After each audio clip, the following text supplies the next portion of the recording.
Bonjour à tous et à toutes, c'est Gilles, je venais vous saluer aujourd'hui, j'espère que vous passez encore une fois une magnifique journée, dont tous les jours on se prépare, faut se demander est-ce que cette journée soit vraiment exceptionnelle, magnifique, faut demander, faut demander est-ce que ce soit facile et gracieux.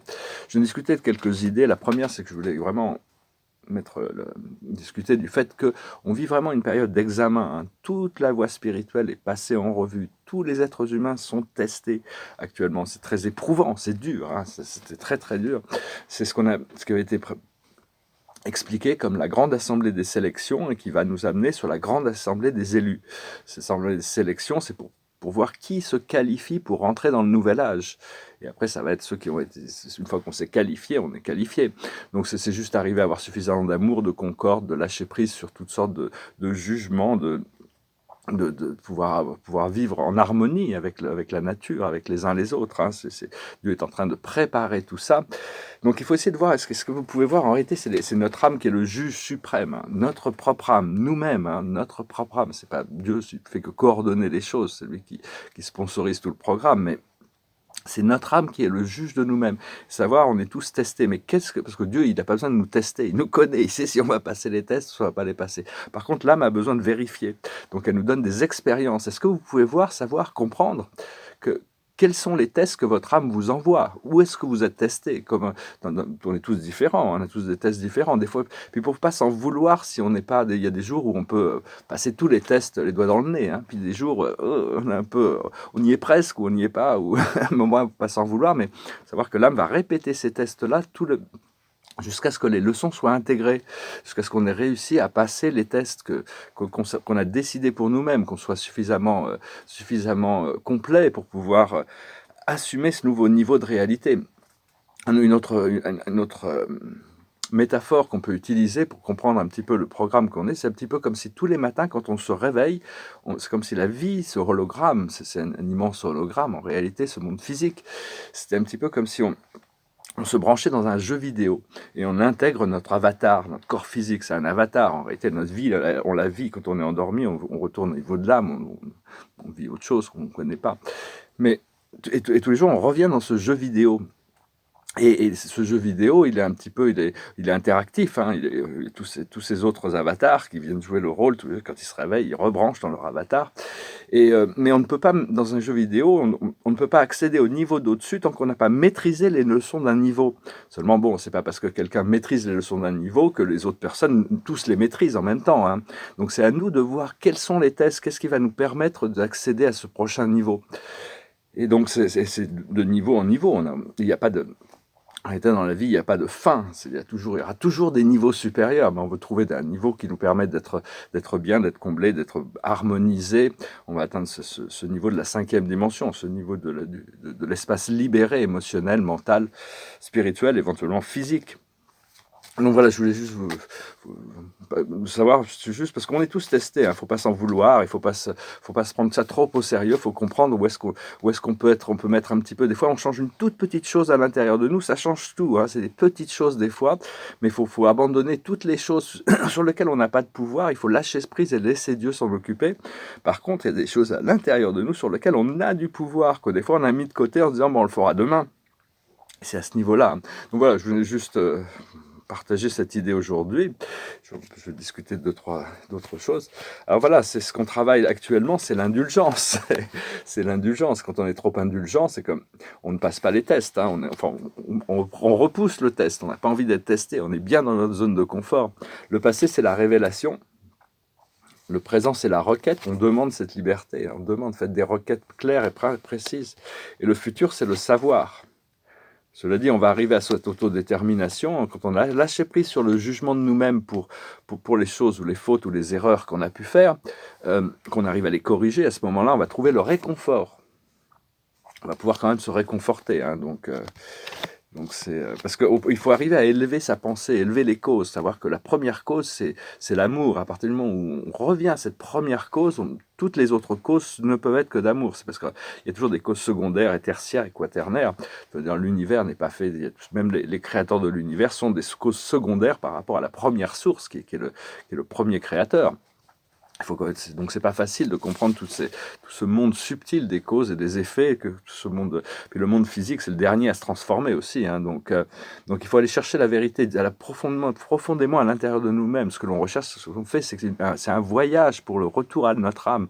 Notre âme est constamment, c'est un être éternel, divin, éternel, et donc c'est un voyage de retour à notre âme, hein.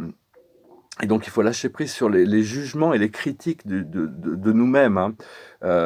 Et parce que sinon, ça rend la vie, cette croyance de croire que la vie a besoin d'être difficile et lourde et pénible. Il faut vraiment arriver à libérer toutes ces croyances en libérant les jugements pour arriver à demander une vie facile, agréable, harmonieuse. Et donc, savoir aussi que bientôt, il y a des événements qui arrivent là, qui vont faire que, même si on a été pris un petit peu pour les marginaux, les fous, quoi que ce soit, parce qu'on a des idées différentes de beaucoup de gens qui nous entourent, bientôt on sera les seules personnes sur lesquelles ils pourront compter, hein, et tous les autres, parce que toutes leurs croyances vont s'effondrer, donc on va devenir un peu plus intéressant, plus important pour tout ce monde autour de nous, plutôt que d'être considéré comme le fou de la famille, un peu. Et donc, voilà, hein, c'est comprendre aussi que dans le monde des causes, il y a une pensée qui prend une forme et qui devient une réalité, hein, ça devient un flow, hein, éventuellement. Enfin, on peut déjà, j'ai déjà cette expérience là-haut. Maintenant, c'est d'apprendre à maîtriser ça sur le monde physique, sur la Terre, contrôler ce monde de particules. Et donc, parce que la vie est une histoire, elle se révèle comme une histoire. Et au plus notre âme s'expand, au plus l'histoire change, évolue, grandit. La vie se révèle comme une histoire, hein, et tout le monde ascensionne, même la Voie lactée, notre grande galaxie est en train d'ascensionner, elle va changer de nom, même va devenir la galaxie de la Rose d'Or, et dans le futur, une fois qu'elle aura complété son ascension, plus aucune conscience en dessous de la 5e dimension ne pourra la pénétrer. Il y a déjà des galaxies qui sont déjà dans la lumière, qui ont fusionné dans la lumière, et donc les êtres qui sont polarisés ne peuvent pas les pénétrer. Donc là, c'est un petit peu, pour le moment, il y a encore des points sombres dans la galaxie. Mais enfin, tout est en train d'évoluer, d'évoluer de toute manière. Donc je voulais dire aussi, c'est cet alignement, ce qu'on recherche, c'est cet alignement, mais il vient pas tout d'un coup, hein, c'est vraiment un effort, hein, c'est progressif, hein, on s'aligne progressivement, parce qu'on a des milliers de milliards de cellules, elles travaillent toutes ensemble, elles sont toutes connectées dans ce système nerveux, donc toutes les secondes, il y a des millions de réactions chimiques, hein, c'est un petit peu comme si on était un univers, et il faut arriver à travailler avec ça, c'est complexe, mais on est déjà un tout qui est parfait. Et donc, il faut se concentrer sur la danse de cet univers, hein. C'est une danse qui se passe avec toutes ces énergies pour qu'elle puisse flotter librement. Et laisser tous les autres s'occuper de leur propre qui-vive, hein. Une fois qu'on est dans notre propre alignement, on est beaucoup moins dans la nécessité de convaincre ou de contrôler qui que ce soit. On sait que chacun va trouver son programme. On se cherche plus à rester dans notre alignement et on se concentrer sur la lumière, hein. C'est vraiment ce que l'on se concentre qui se développe. Donc, faut lâcher prise sur tous ces anciens drames.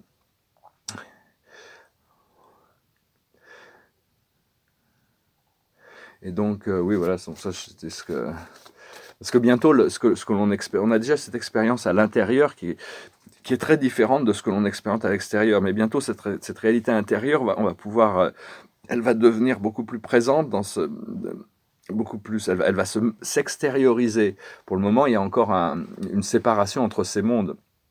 Parce qu'on est ici, on est là pour guider les autres vers la lumière, hein, vers le nouvel âge. Et c'est-à-dire que des fois, on peut se sentir opprimé que dans notre pouvoir. Donc, c'est ce que l'on recherche, c'est retrouver notre pouvoir quand même, être bien dans notre vie, hein. Et un gros challenge, le Christ avait un peu expliqué ça, c'est d'arriver à aimer les êtres sombres, aimer ceux qui ne sont pas endormis, même s'ils ne nous aiment pas en retour. Aimez vos ennemis, il avait expliqué ça. C'est un gros challenge, mais c'est une des clés aussi, parce que ça nous permet de nous libérer, de nous protéger. C'est-à-dire qu'ils n'ont plus de pouvoir contre nous. Si on les aime, ils perdent leur pouvoir. Et donc... il peut y avoir plein de choses, hein, qui peuvent se passer, hein. Peut-être que Dieu va apporter des grandes surprises qui arrivent cette semaine. Moi, c'est mon anniversaire, le 4 mars, et peut-être que il va amener comme cadeau d'anniversaire, il va peut-être m'amener un petit cadeau d'anniversaire, on verra, hein. Mais il faut vivre le temps jour après jour, hein, dans le moment présent, et comprendre la maîtrise par rapport au plan terrestre, les relations intimes et humaines, l'argent et le pouvoir, hein, ce sont les 3 challenges. Et donc... Parce que bon, on est conditionné à toujours à essayer de chercher, de penser que si on trouve la bonne personne, on va pour être dans le couple, tout va aller bien et ça va se passer. Alors qu'en réalité, c'est bien. Enfin, je veux dire, mais ce qu'on recherche, c'est nous-mêmes. Hein, c'est être complet en nous-mêmes. C'est d'avoir. C'est pas quelqu'un qui va nous apporter ce que l'on a besoin. Une fois qu'on l'a trouvé, on peut attirer le bon partenaire. Mais tant qu'on l'a pas trouvé, c'est pas jamais durable les relations. Enfin, ça peut être durable, mais on peut pas demander à quelqu'un d'être le créateur de notre bonheur. On peut créer notre bonheur et le partager avec quelqu'un d'autre, attirer à quelqu'un d'autre. Enfin bon, on doit élever le niveau de la sexualité au niveau spirituel, hein, d'avoir plutôt que juste quelque chose de physique, parce que bon, il y a ce désir de reconnexion au niveau des âmes sœurs, mais on doit d'abord se trouver soi-même. Hein, ça, c'est ma perception, parce que disons que en réalité, le yin et le yang, sont déjà, on a déjà ce yin et ce yang à l'intérieur de nous, le divin masculin, le divin féminin, l'âme et le corps astral, le mental et l'intuitif. Hein, c'est déjà le but, c'est d'arriver à harmoniser le yin et le yang pour qu'ils arrivent à l'état d'harmonie. Imaginez un signe du Dao au niveau du nombril, hein, chakra de l'harmonisation, et trouver cette complétion. Et après ça, bon, on est beaucoup plus libre de partager cette énergie. Une fois que savoir que bon, quand on tombe amoureux, c'est un petit peu comme si ça dépasse toute chose. Ça nous fait perdre un peu la raison des fois, hein, qu'à voir dans la littérature. Hein, mais bon, il faut essayer de concevoir que c'est notre cœur qui s'ouvre et c'est une rivière qui nous traverse plutôt que de dépendre de quelqu'un d'autre. Donc voilà, hein, il faut arriver aussi à se perfectionner. Au plus on se perfectionne, au plus on va être libre, hein, assumer les responsabilités de cette liberté. On a besoin, pour être responsable, on est en train d'être formé par l'univers pour assumer les responsabilités de notre propre création. C'est un petit peu ça qui arrive. Hein. Et mettez Dieu au centre de toutes les actions. Dieu est au centre de toutes les actions. Mais pensez à Dieu le plus possible, votre source, votre créateur. C'est vraiment ça qui est vraiment qui nous fera avancer le plus vite. Hein. Gardez votre conscience sur le hologramme et votre cœur avec Dieu. C'est-à-dire tout Dieu est au centre des choses et tout le reste n'est qu'une expansion, une manifestation, une sorte de jeu vidéo, une sorte de grand programme holographique. Et le programme s'étend au fur et à mesure qu'on atteint des niveaux de conscience plus élevés. Donc voilà, je vais vous saluer aujourd'hui. Demain, je vais aller voir le musée Magritte. Je vais réussi à avoir des tickets, il est réouvert. La plus haute sagesse, c'est la paix.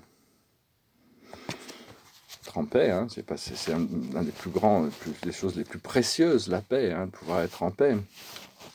Et la véritable richesse, c'est tout ce qu'on a de spirituel à l'intérieur de nous, hein, c'est l'amour. C'est pas tous les gens qui ont beaucoup d'argent mais qui n'ont pas cette connexion spirituelle sont pas aussi riches que ce qu'on peut le croire, alors que c'est vraiment une question de continuer à cultiver cette relation avec votre être intérieur. Ce qu'il faut comprendre, c'est tourner en rond.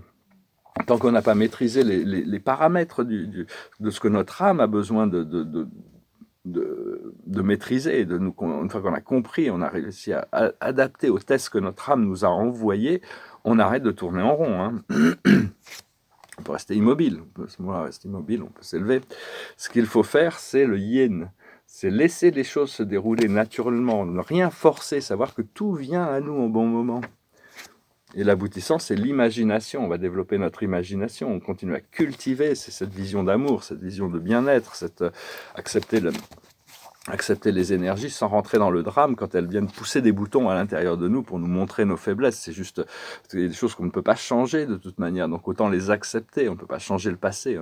On ne peut que recréer le futur ici, maintenant, un moment après l'autre. Donc voilà, hein, je voulais venir faire cette vidéo rapidement. Hein, vraiment, on doit considérer qu'il ne faut pas prendre les tests trop au sérieux, mais les adresser quand même, savoir à quel niveau on est testé, sur quoi on peut vraiment avoir un petit effet sur le programme, Qu'est-ce que notre âme attend de nous, hein? C'est vraiment notre âme qui attend des choses. Dieu, il sait déjà les choses. Il n'a pas besoin d'attendre. Il est déjà conscient de toutes les choses et il a prévu les choses comme... Seulement, notre âme ne nous envoie pas des challenges où on est incapable de traverser. Hein. C'est-à-dire que c'était Einstein qui disait, on ne peut pas juger un poisson sur son habilité à grimper dans les arbres. Si on pense que tout est cohérent dans la vie et donc il faut arriver à comprendre ça et lâcher prise le plus possible sur les jugements de nous-mêmes en sachant que on a les moyens de traverser ou de contourner les obstacles. Voilà. chanter une petite chanson pour finir. C'est une vieille chanson qui parle du son du silence. It goes like this. Hello darkness, my old friend. I've come to talk with you again. Because a vision softly creeping left its seed while I was sleeping. And the vision that was planted in my brain still remains within the sound of silence. In restless dreams I walk alone, narrow streets of cobblestone, 'neath the halo of a street lamp. I turn my collar to the cold and damp, when my eyes were stabbed by the flash of a neon light that split the night and touched the sound of silence. And in the naked light I saw 10,000 people, maybe more. People talking without speaking, people hearing without listening, people writing songs that voices never shared, and no one dared disturb the sound of silence.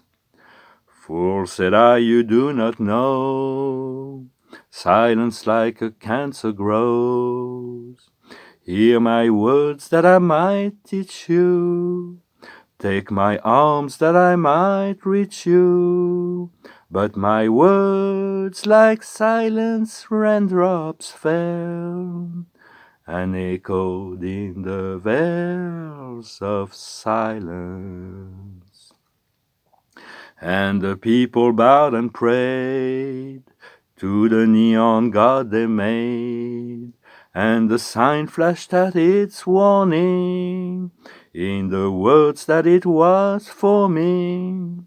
And the sign said the words of the prophets are written on the subway walls and tenement halls, and whispered in the sound of silence. Voilà, une chanson de Paul Simon. Pour finir, voilà, il fait beau aujourd'hui. Hein. Une journée de pause. J'ai quelques jours de repos un petit peu, là c'est bien. On va se préparer. Je sens bien qu'il y a des gros changements qui arrivent. On va voir ce que la vie nous réserve de toute manière. La carte de la journée, c'est une magnifique carte. C'est une très belle carte. C'est le roi de Raphaël. Chaleureux, généreux, honorable et raffiné. Oui, vous pouvez faire confiance, capacité d'accomplir plusieurs choses à la fois. Donnez libre cours à vos passions artistiques.